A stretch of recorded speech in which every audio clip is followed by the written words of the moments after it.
जीवन में गुरु के अलावा कुछ भी नहीं आता, नहीं कुछ देखा ना कुछ किया, नहीं कर सकता हूं। यह आपका अपना नजरिया है कि आप मुझे क्या मानते हो। अंधभक्त होगे तो गुरु का विरोधी मानोगे, समझदार होगे तो खुद को समझने के उत्सुक होगे। साहिब को गुरु भी नहीं, रब भी कभी माना ही नहीं था। इन दोनों से करोड़ों गुना अधिक ऊंचा माना था, वैसा हर पल पाया भी था। लंबे समय के पश्चात जब गुरु ही मेरी गंभीरता, सरल सहजता, प्रेम भाव, श्रद्धा, विश्वास, आस्था को नहीं समझे, तो ही खुद को समझने का विकल्प सामने उभरा।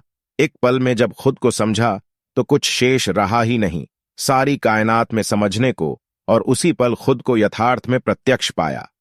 यहां पर अनंत सूक्ष्मता है कि शब्द का स्थान भी नहीं है और कुछ होने का तात्पर्य ही नहीं है।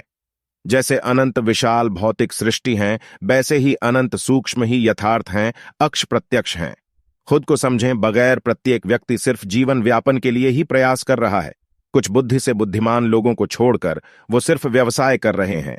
प्रसिद्धि, प्रतिष्ठा, शोहरत, दौलत, बेग के लिए रब गुरु परमार्थ भक्ति के नाम पर श्रद्धा, विश्वास, आस्था के भावुक, सरल, सहज लोगों को आकर्षित, प्रभावित कर रब कर्म भ्रम पैदा कर, डर, खौफ, भय डालकर जो प्रवचनों में वर्णित करते हैं वो ग्रंथों पुस्तकों की बातें हैं।